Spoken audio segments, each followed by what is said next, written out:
Welcome to another episode of the Whole Truth Podcast. I am your co-host, Charles Morris, third vice chair of the Greenville County Democratic Party.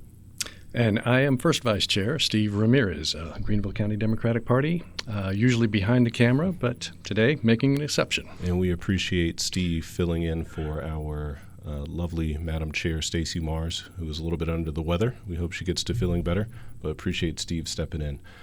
We have a couple of things we want to talk about today, some hot topics, national, statewide, local, things that people want to hear about. I'm going to just lead it off real quick. This is one that I know hits home for a lot of people, and certainly me personally, because I've had to use this in the past, and that is the expiration of the Affordable Care Act premium subsidies. I just signed up today. Really? Oh, retirement life. It hurt. Yeah, well, and it's going to hurt a whole lot worse for some people. Honestly, it's mind-boggling. It's not surprising that Republicans would play games with people's health and, their financial well-being, but allowing these subsidies to expire could cause premiums to double for some people. I mean, I've seen people where their expected premiums would triple, which is insane. Mine went up 642%. Wow, 642%? Yep, doing an apples to apples using the exact same plan as we had last year, roll it over to this year, both my wife and myself, the numbers would have gone up 642%. Wow, that is unbelievable. Yep. And for anybody who may not know what the Affordable Care Act is exactly, you hear it ACA or Obamacare, which is where the joke comes from, where you stand on the street and ask people, "Are you in favor of Obamacare?" And oh, heck no. What about the Affordable Care Act? And they go, yeah, that's nice. I like how that sounds. It's a health exchange that was set up back in 2009 when the law passed. It's essentially an online marketplace where private insurers can provide insurance plans to people who are not eligible through employers for whatever reason that may be. One of the key things that they set up, though, was mandatory requirements for the packages, the plans that are sold. You got to cover pregnancy. You can't exclude people for anything that they already pre-existing have. Conditions. Pre-existing conditions. Got rid of that. Yeah. That's why preventive care has been free for the past 15 years, so or 16 years, fully covered by insurance. That's part of the law. But the biggest part of it was that the federal government will subsidize these premiums based on your income as an upfront tax credit. So you don't have to wait to file your tax return to get the money back. It's actually provided upfront every month, deducted from the cost of the premium. So allowing those subsidies to expire means that you're now paying essentially the full cost of the plan, which is devastating for people. And you can now personally attest to that. Oh, yeah. And actually the PTC, the premium tax credit going away at this point is actually post-COVID. So they had to jack them up in the COVID timeframe, primarily because of all the other things that were going on with the economy at the time.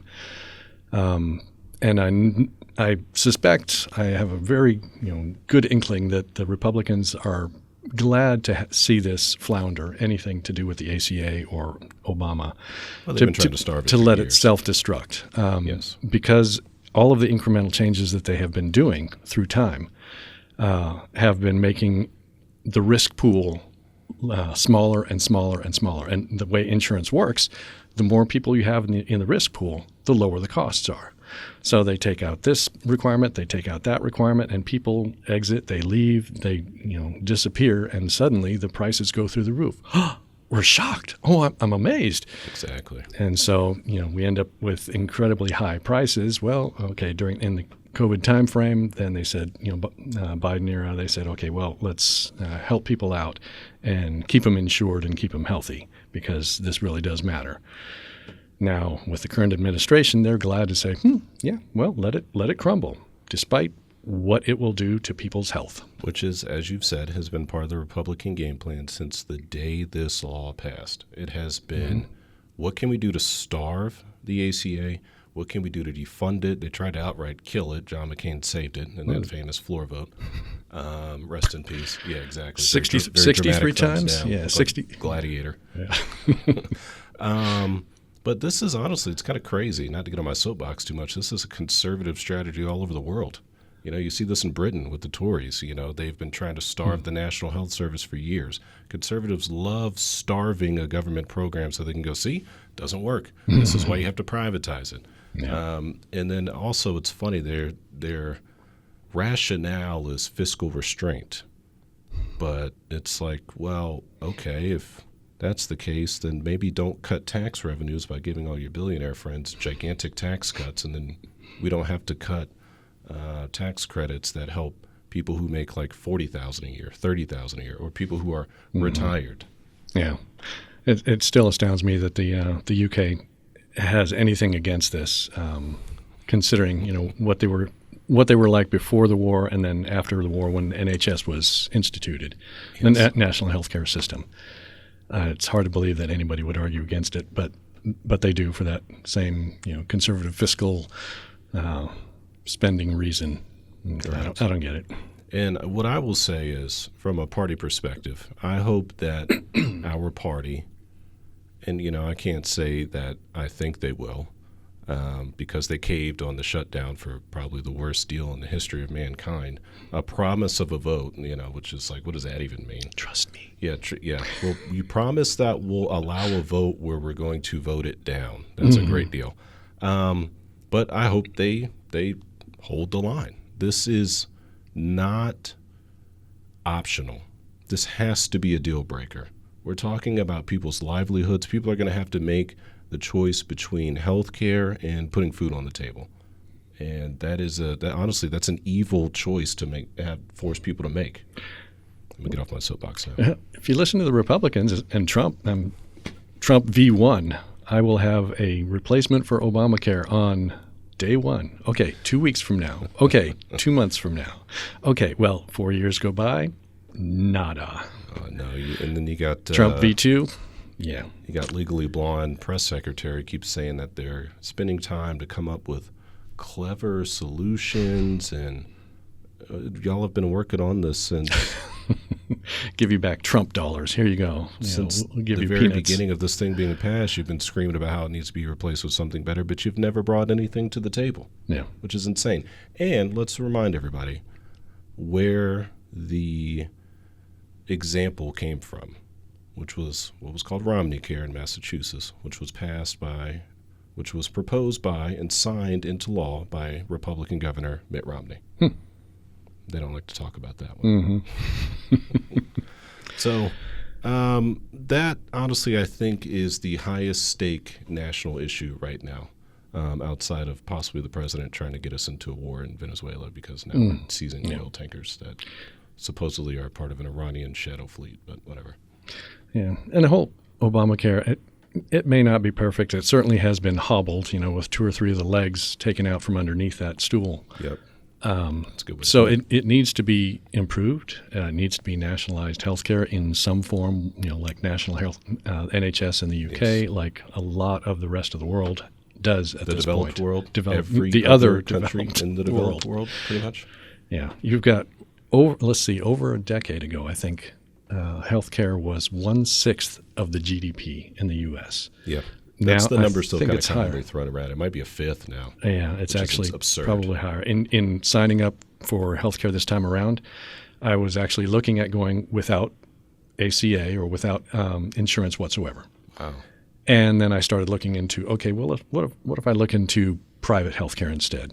And looking into that, my eyes were opened into, oh my gosh, this is what privatized healthcare looks like. What kind of numbers It's some did you see? scary what kind stuff. Of options did you see?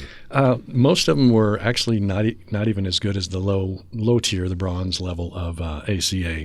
A couple of them might work, but I'm sure the fine print will get you if anything goes wrong. Right. With all the claims that United Healthcare deny, and sorry, you didn't pre-certify, so we're not going to cover that whatsoever. Things like that. The system is broken, but there are so many people making money off of your health care. That is correct. That is the problem. Your lack of health care. Yeah. And one thing to know about Steve's a retired engineer. He's an incredibly intelligent person who will never make a decision on anything if he doesn't know every single detail and aspect of it. And at least 2 spreadsheets. Yeah, 2. Yeah. I'm surprised it's not 3 or 4.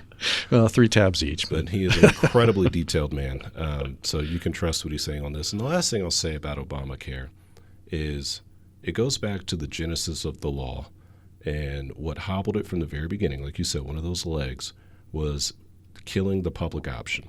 Mm-hmm. When it was first, what President Obama campaigned on was a form of this law that would not just have private health insurers as part of the marketplace, but then there would be a public option provided by the federal government that those private insurers would have to compete with. Joe Lieberman, rest his soul, from Connecticut, made sure to kill that one with, I'm sure, hundreds of thousands of dollars in donations from the insurance lobby. So that's always been a sticking point for me, is if we had had the public option from the beginning, we wouldn't have these issues. It would be too popular. Mm-hmm. It would be political suicide to touch the ACA. But again, like you said, one of those legs was taken from the very beginning. Yep. The next thing, and this is one, it's December now. It's kind of a quiet time, right? It's the holidays. People are worried about family. They're worried about traveling. They're not worried about politics as much. But it's going to heat up real fast starting in January, publicly at least. Behind the scenes, it's a mad dash. But that is the gubernatorial race here in South Carolina. Yay! What? Let me ask you, how do you feel about our 2 announced candidates, Democratic candidates? We have good options. Okay. So I'm glad it's plural. But I definitely think we've got some very good options. I know that they are out there on the trail already, making headway and getting themselves visibility out into the full state. So I'm quite tickled to see that. So for anybody who doesn't know, we have Jermaine Johnson, who is a representative from the 52nd District, which I apologize if you can hear me typing. I couldn't remember which district his was, but that's in the Columbia area. And then we have Mullins McLeod, who is a private lawyer from the Charleston area, both who have been to Greenville in recent months and spoken at our events, both Democrats. Now, Mullins McLeod, you can actually look him up. He's got a pretty detailed platform on his website. So if you're interested, I would take a look at that. He has a lot of topics on there, more than I would say Jermaine has, but Jermaine has spoken a lot about youth engagement, reducing crime, poverty, education spending, which goes hand in hand, I think, with Sylvia Wright's campaign for a superintendent. So I agree with you. I think we do have several good options now. Goes hand in hand with his story, too. Correct. It's right up his alley, so he knows what he's talking about with that. So, yeah, no, he does have an incredible story. And if you haven't, you should look him up. You should look up his background. He was born in Los Angeles, experienced a very, very troubled upbringing, crime, lost some brothers, was able to get a basketball scholarship to the College of Charleston, played overseas professionally, and then came back home and ran for office, and has become extremely popular in the last year on the floor of the House of Representatives, where Democrats are in a super minority, and it's very difficult to get anything done. But Jermaine Johnson has made himself known as a fighter, which is something that I appreciate about him. Including one good viral moment with the anti-DEI bills that were headed through the state legislature. Stood up and called people out to their face and said, "Really, you want to talk, nice to me to my face, but then you go vote on this? I don't get it." That was a very powerful speech. And again, I know I'm saying this. I promise I'm not endorsing. I'm just talking about these guys. But you should look up that speech. If you just search Jermaine Johnson floor speech, I promise it'll come up. But like Steve said, he called other legislators out. He said, you guys take trips with us. You break bread with us. You act like we're friends to our face, talk about how great we are. And then we come in here and you vote against my interests as a black man. And he called them racist, and he called them out. And honestly, I think that speech went a long way towards getting that bill tabled. Now, that's going to come up again. No. You don't think it'll come up again? No way, right? Just heard the one about the chemtrails today. Just floored me. Wait, what? Oh, it's one of the guys from Pickens my goodness. is putting a bill forward to try and get rid of, or to try and legislate away chemtrails. That's presuming that they exist, but I'm not even sure I know how to respond to that. Yeah. That's got some big Marjorie Taylor Greene conspiracy energy to it. theory run amok. But these people are actually in the legislature and voted into office. So. Wow. Okay. That's insane. Yes. That we're doing the chemtrails thing in the South Carolina legislature. Going to take care of it. How they're going to police it, I'm really curious. Yeah, these are serious people, folks, because the South Carolina legislature definitely has jurisdiction over airspace 30,000 feet above the ground, because that makes total sense. Wow. Okay. That's insane, but, do you expect less from rural South Carolina in the upstate? I'm sorry, that might be mean. That leads into what I think is another local topic, considering the South Carolina legislature. That is a national hot-button issue, which I said the subsidies might be the biggest national issue right now. Actually, this is probably the biggest national issue. That is redistricting. Everywhere you are seeing this. Obviously, Texas started this fight, right? They wanted to get 5 more seats. And then Gavin Newsom, governor of California, said, not so fast. We can do that too. And then it's spreading everywhere. And in fact, the Indiana Senate, GOP, across the aisle, they rejected. I don't know if you saw that. They came up with a new map to get rid of, they have 9 seats in Indiana, 2 are Democrats. They came up with a new map to try to get rid of those 2. And it was passed by the Indiana House, and the Indiana Senate rejected it. 19 Indiana GOP senators crossed the aisle to vote with 10 Democrats to vote it down, which I thought was pretty good. That was a direct rejection of President Donald Trump. Yeah, they also realized the risk to the Republicans. You chop up Republican strong districts far enough, then you start to put them at risk. And with what we have seen with the off-year elections, that really may put them quite at risk. With what happened in Tennessee, even though he won, but with the strong swing back toward the left, there is a good possibility that they may cut off their nose, bite their face, etc. That's a good point, which is almost like, do you just let them do it? Because there's only so many voters, right? You can only do so much packing. That's why you have these Democratic districts in strong Republican states, because they're packing all of the Democrats in. And we see this in South Carolina. This is why we have 1 Democratic representative.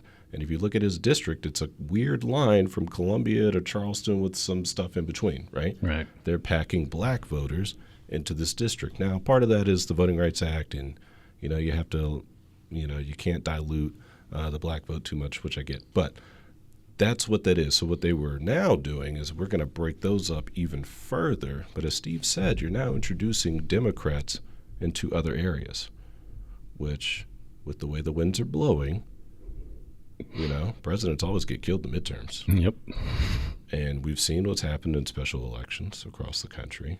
Republicans are getting annihilated. And then, like you said, the GOP won the one in Tennessee, but that was a double-digit swing. This was a serious risk. So, no, you're right. Indiana senators, maybe they did realize, whoa, wait a minute, this actually may not be good for us. You mentioned this started with Texas. It actually starts long before that. Yeah. Even in South Carolina, it was happening here, and there were lawsuits amok. Went up to the Supreme Court. The argument being that yes, we can redistrict if we choose. And what the Supreme Court came back with is, your argument is that you want to do this redistricting for political reasons. Right. As long as you state it, ostensibly as political, and you don't say It's not race, race. then if you're doing it politically, that, okay, let's put all these black people over here and we'll put the white, or chop it up, or, as long as you state it as being political, no problem. But we'll just ignore the reality, which is that black voters generally vote for Democrats between 85 and 95% in terms of the population. So, fortunately, that trend does to be swinging back toward the left now. Thankfully. The current numbers, what is the people that swung for Trump this last round are swinging back. Well, again, I don't want to pull my soapbox out again, but just, you look around, it's like the meme where it's the dog and everything's on fire and this is fine. Well, things are burning down now at an astounding rate. But that does, so last Friday, I know you and Len weren't able to be there, but last Friday, the Legislative Black Caucus did a town hall in Greenville, hosted by Senator Carl Allen, which is the one Democratic senator that we have here in Greenville County. And this came up. And Representative Wendell Jones said he absolutely expects redistricting to be one of the first items on the agenda heading into the new legislative session next month. Wow. Yeah. So we have one seat. Ralph Norman. You can clearly, as you said, Republicans are scared with the way the winds are blowing, and they are scratching and clawing to get every seat they can because the majority in the House is as slim as it's ever been. And, 200 and however many years, 50 to 280 years of democracy here in the United States, it's an incredibly slim margin. Yeah. And like you said, the midterms, generally, the president's party gets clobbered. Yeah. As at least the trend as of lately. So they're preventing or trying to prevent that inevitable collapse again and put him at risk for being impeached. And then the Senate just goes, no, we're not going to impeach him. But to have to go through that and have his last 2 years be just dreadfully painful. Yes. And the single biggest reason for that is, I don't think a lot of people realize this, but just civics related. The lower chamber of the United States Congress is the House of Representatives. And the House of Representatives is the most powerful chamber. Most people think it's the United States Senate. Individually, they may be more powerful. But as a body, it's the House. And that's because the House controls the purse. The power of the purse resides in the House. Spending bills have to originate in the House. Obviously, there's process reconciliation, blah, blah, the Senate. We don't have to get into all that. But the money is controlled. The budget is controlled by the House. And with the things that you see happening, like ICE budgets run amok, the defense budget out of control with things that are happening in Venezuela, for instance. Shock. Not being in control of the purse would be a serious detriment to the president's agenda. And like you said, they might just be tied up in investigations for the next 2 years afterwards. Have that ICE budget disappear. Oh my! Yeah, wouldn't that be nice? Yeah. Yeah, their budget is larger than most nations' defense budget. An internal army, an internal Gestapo run amok. Brown shirts turned into the SS. Oh my! Yeah. So, that's one to pay attention to. The legislative session starts in January. I believe it runs until May. January to May, something like that. Correct. But DEI, like you mentioned, redistricting, whatever other BS they can come up with to screw over everyday South Carolinians, that will all be on the table. We got to pay attention. We got to make our voices heard. We did it with the DEI bill, the abortion bill. That was Advocacy. Advocacy does make a difference. I had my doubts before I got involved in this whole realm of politics. Still makes me cringe thinking that I'm in this at all, but my eyes were opened and they are Mr. not First closing. Vice Chair. Yeah, not closing again. But advocacy, I never thought it would make a difference, but it really does. You get out there and you hound your representatives and you let them know what you think, and there are some degrees of pushback that actually happen. Correct. Especially locally, right? Yeah, down at the lower level. Oh, absolutely. County council, we've seen it. We have both been involved in things at both of those levels. Yeah. And then state legislators as well. Yep. Advocacy still works. You can see those switches happening. When they take the vote, they disappear behind the door. They come back. They're like, oh, okay, yeah, we're going to change gears. We didn't really realize. That's correct. Now, when they get to the U.S. Congress, they stop giving a damn. William Timmons. Anyway. Some of them. We got to keep paying attention, and we got to keep being loud. Well, you have a particular topic you wanted to talk about. Hyperlocal. A new segment I'm proposing. Okay. So I like this. This podcast we titled The Whole Truth. Okay. And it was partially out of the back of my head because when I listened to right-wing extremist radio or conservative radio, my apologies, that's what it's called, conservative radio. It's not Nazi radio? See, I didn't see it. I saw Nazi. No. So when I listened to that, I listened very critically to understand what is being said, what is not being said. And they actually do tell the truth on conservative radio. which is kind of painful to say, but no, you have to give that to them. They do tell the truth. You're losing me, Steve. But not the whole truth, which is why this podcast is called The Whole Truth. No, they tell the truth, just a tiny, tiny little sliver between here and here. Lies of omission. And what goes with it, you wrap around it different fallacies, logical leaps to conclusions, just all sorts of misinformation, misdirection, all sorts of different problems. So this is going to be called, That's Not the Whole Truth. Okay, I like that. I have a recording of, let's see, it was December 9, just one of the conservative jocks, and one segment, between two commercials that he spouted. Okay. And analyze it and see what is there that's truth and what is not quite the full truth. And just full disclosure, Steve sent this last week to Stacy and I have actually not had a chance to listen to it. Okay. So you'll hear it cold. Me, but honestly, it might be better this way. This is my first listen.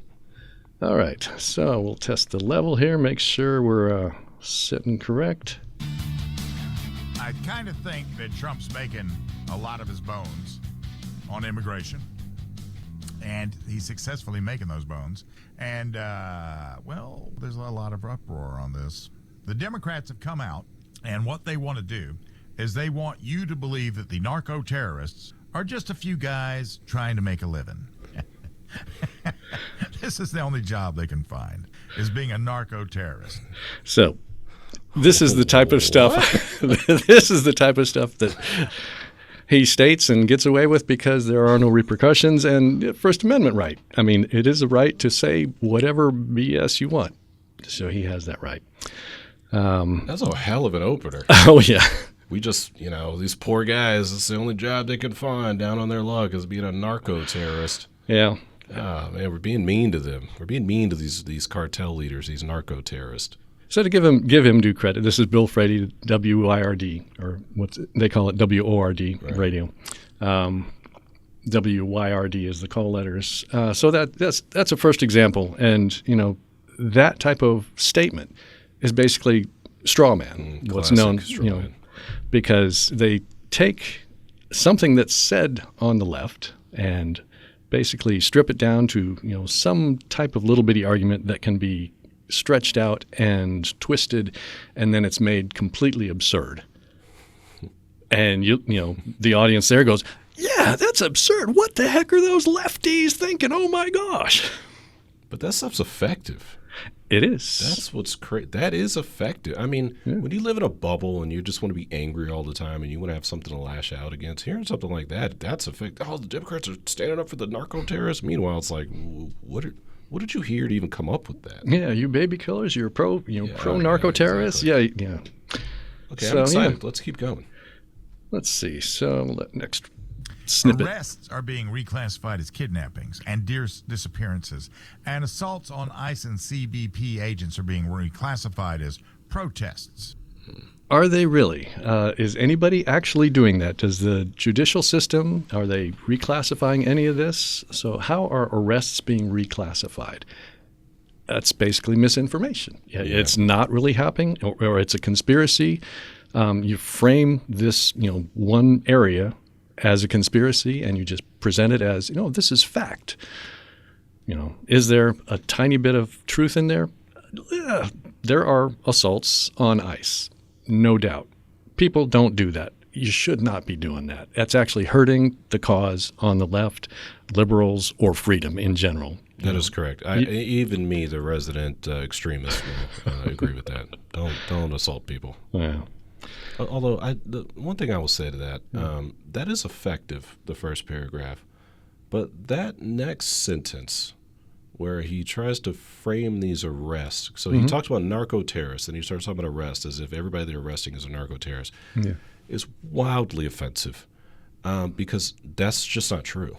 Are there some actual criminals being rounded up? Yeah, I mean, of course there are. I think the number's like 3% based on what we've seen already. We've been doing that for years. That's not anything that's changed. What's changed is snatching people out of their final stage of their citizenship. Out of line. Where they're literally about to go pledge allegiance to get their certificate. They've gone through the whole process, which is insane. They did it the right way. Why can't they just come here legally? Well, they did. You got people being snatched at court hearings because they're trying to do it legally. You got people who are claiming asylum because they come from bad places trying to do it legally. This is who is being snatched up. So I find that actually extremely offensive. Yep. And again, that's the mantra on the radio right now, is that's the type of people that ICE is going after. And any argument against that says, well, you're trying to let those narco-terrorists, those horrible criminals go. Why do you want that? That's not what I want. Obstructing justice is patriotic. Rapists and murderers are constituents and fathers who are the soul of the earth. Citizens and ICE is the Gestapo. Now, this is all absolute nonsense. You can oppose his immigration crackdown without lying. Oh, my. So much to unpack just in a couple sentences. It actually got worse. Yeah, it does. I mean, you've got ad hominem attacks in there. You've got straw man arguments again that you stretch a tiny bit of truth, you twist it, and then you present it as, something that's completely a straw man argument that doesn't really represent what your opposition feels or believes. You've got loaded language left and right in there. Demonization, ICE is the Gestapo, which is a claim by the left, but here in this case, it's the right using that to inflame and demonize. Yeah, I mean, that just goes further into what I was saying. First of all, this is insane. Nobody's calling rapists and murderers salt of the earth people. That is wildly untrue. It's the people I just talked about. And this Gestapo behavior is, holding young children outside essentially as hostages to make the parent come out of the house because the parent is the one being targeted by ICE. That is actual Gestapo tactics. This is not just – some people throw words around, like fascist or Gestapo, and it's a buzzword and they like to say it. Yes, that is true. Not everybody is like that. Not everybody like Steve and I just say things – just because, it's fun or we're throwing it out there. It's because we're students of history and we didn't ignore history, and this is all written down and documented, and we've seen this before, and that is the type of behavior that ICE is emulating. Talk to historians. They will relay it to you. I've listened to podcasts. I spent most of the summer listening to a podcast about the rise of the Third Reich and how Hitler got where he is and what happened and the techniques that they use. How that playbook is being used right now, it's not a far stretch at all. There are things that are different, no doubt. That's a given. But the similarities are remarkable. Yes. Yeah. Because, where did it start, Steve? With fascism starts with fervent nationalism, right? Mm-hmm. Which is what we're seeing, okay? Mm-hmm. An immigration crackdown on others or them, yeah. The vermin. The vermin, which is just, black people, brown people, gay people, anybody who's not, white and straight and Christian, essentially. Mm-hmm. So this stuff doesn't come from nowhere. It's informed. I guess that's why I get so fired up when I hear this nonsense, why I can't listen to it. So you don't listen? You're like my wife. You just do not listen to this stuff. No, gosh. Anyway, well, actually, let's keep listening. All right. So let's see. Sure. We know that you like illegals better than you like us. We understand. You can oppose his immigration crackdown without lying, but the left's not interested in having a rational policy discussion that they know they're going to lose. A rational policy discussion. Okay, you know what? He backed himself into a corner with that one because I am the left. And what's this guy's name? Bill Frady. Bill Frady, if you see this, I will come on your show anytime, day or night, and I will have a rational policy discussion with you. I don't need a printout of the questions you're going to ask me. I don't need to be briefed. I will come there by myself, me, Charles Morris, representing myself, and I will have that discussion with you because you're full of it. Your presumption is that he will argue in good faith. He won't. In good faith. No, he'll try to. Well, I'm not going to say the guy's name. He's going to try to do. He's going to try to Fuentes me. He's still alive. I can say his name. Yeah. So, Anyway, we got more of the same stuff. False cause, fallacies, all sorts of problems ad hominem at that. So what else we got in here? They want to jack up the political heat so high that violence is in the streets. Political assassinations become common, and the military quits obeying the commander-in-chief. And cats and dogs sleeping together. You've got false cause. Politicians have been assassinated. Oh, attempted assassinations, therefore assassinations. You're actually asking a detail. Assassinations. They were Democrats in Minnesota. True.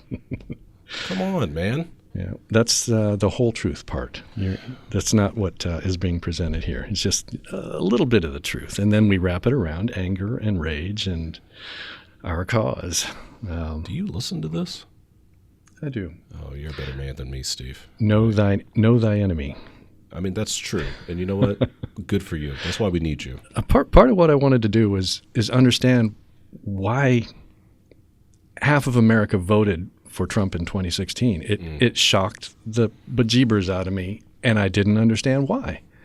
And I started listening to Rush Limbaugh at that time and to understand, okay, what is it that they're hearing? Right.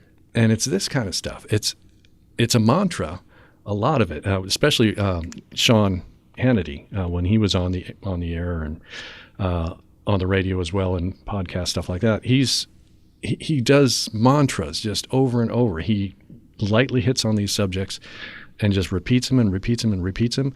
And when these guys go out with microphones, the liberals go out with their microphones and they talk to these people who are listening to this stuff, that's exactly what comes out of their mouth is those mantras. And you ask them to defend it, to critically discuss it, they're like, yeah, that's when you see the brain freeze. Yeah.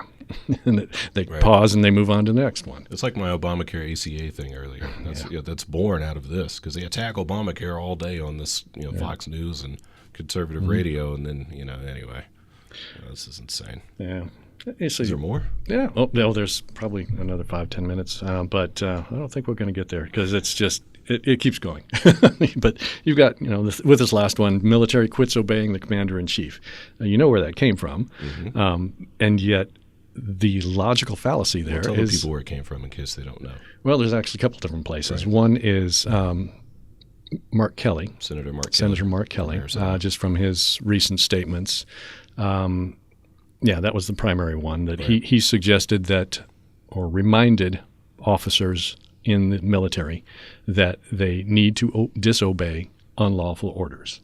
Correct. The right basically went ape caca over that.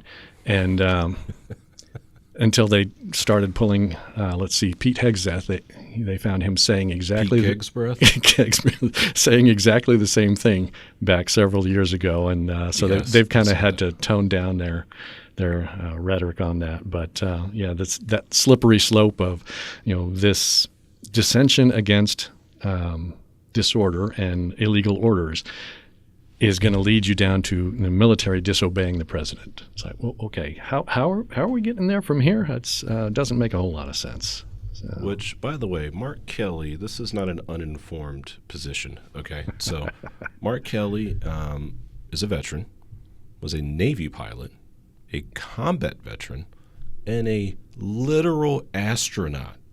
We're talking about a man that served his country and is now a United States Senator. And, by the way, his wife is Gabby Giffords, former representative who was shot in the head in the Tucson shooting. With a slingshot, was that? No, it wasn't a slingshot. No, it was a firearm. Oh, was it? Okay. Yeah, okay. Yeah, because her name was on an NRA poster with a target on it. Wonder what whipped that up. Attempted political assassination? Isn't that what he was just talking about? Is that the kind of rhetoric he's talking about? Stochastic terrorism? Do you think that would have driven something like that type of behavior? No. Every accusation is confession, and it's all projection. That's what this is. That's what this boils down to. And when you blow up boats in the middle of the ocean that you don't even know who these people are, and you just call them drug boats, and then you see people clinging to life on wreckage and you blow them up again, that is the literal example used as a war crime. Mm-hmm. Those were illegal orders, and that's why you had a United States Admiral, 4-star, head of Southern Command, or not Southern Command, Special Operations Command, called to Congress to talk about this. Mm-hmm. Get it on the record. Yep. Correct. Mm-hmm. Anyway, I'll get off my soapbox. I'm going to do one small last segment. Which brings us to a quote from Senator Mark Warner coming off of X. I think in many ways the uniformed military may help save us from the president. I don't think you're paying too much attention to that, Mark. But all of this is all based on lies and hoaxes. Love that. It's all based on lies and hoaxes. Just like you said, everything that's said is basically a confession, but it's circular reasoning. A whole lot of what is said, you make a proposition and then you use that as the justification for that proposition. That's therefore it's proven because I just said it's true, and therefore that's the reason. It's. Can we have a new segment? Can I propose a segment? What would that be? It's called The Absence of Truth, and Steve and I will just say whatever the hell we want to. Make stuff up as Doesn't we make go. stuff up. Apparently, you can do that. Apparently, that's cool, right? There's What's that guy's no name again? repercussions. Bill Frady? Oh, Phil Brady. Phil Brady. Phil Brady. I will come on He your said show it. I can quote him. whenever. I will come to the studio, or if you're afraid of me, I'll call in. Anytime. I'm not kidding. So on that note, that's about all I got for the day. Now I'm fired up. I got a Christmas party to go to. It's this ridiculous Merry Christmas! turtleneck on. Be sweating and angry when I show up. We'll have to end with the hot topics rather than this next time around. Exactly. Walking out of here.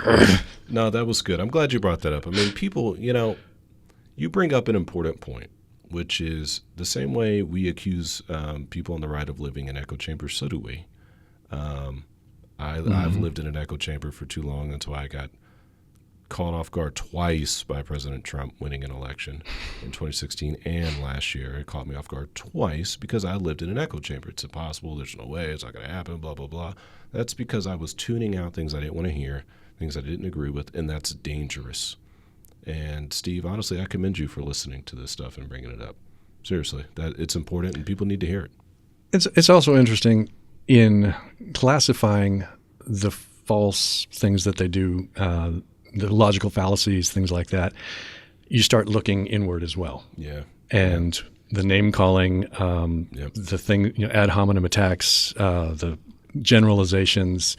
Not all Republicans are bad. In fact, many Republicans are good. They just maybe a little misdirected right now. The leaders of the Republican Party from that statement. the leaders of the Republican Party right now, well, that's a whole different subject. But you start looking at the statements that we make, and you have to really look at them critically. Yeah. And again, that's kind of why I came up with the name for this podcast as The Whole Truth. Try to capture all of it. We ain't perfect. They ain't perfect, but the choice is pretty clear in my head right now. And gosh, I'm going to sound so hallmarky, but it is Christmas. This is why preserving our democracy is so important.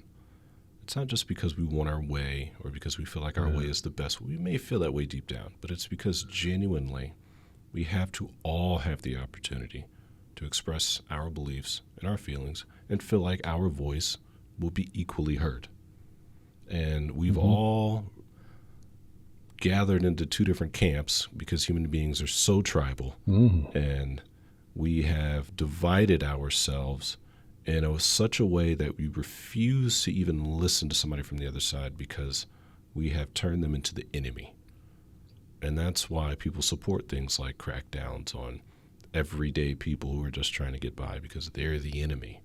And looking at each other that way is extremely dangerous. And, there was a point in time when that happened in about the mid-19th century. 1938, yep. I'm talking about the American Civil War. That too. 33, 1886. Yeah, Let's see. it happens. History. Repeats? There's oh, my gosh. many examples. Yes. But in the United States, Human nature. That's the great example. It's because, President Lincoln said a house divided against itself cannot stand. We're pretty divided right now. And I never like to ring the alarm bells of Civil War and all that. I think that's dangerous rhetoric, and it's not helpful. But we do have to recognize the conditions. And the conditions are very dangerous right now. And so I'm glad that you brought this up to talk about it. You're a better man than me, Steve, because I'm not listening to that crap ever. But I will go on your show, Phil Brady. Bill Frady. Sorry. So I think it'll probably be Merry Christmas by the time y'all see this. Yes. So love to have a whole lot of jingle bells ringing and things like that. It's tough to change gears from here, but post-production we'll have to do that. We'll add it in. All right. Enjoy your Christmas party. I see you're dressed for it. Yes, I look ridiculous. But yeah, here we go.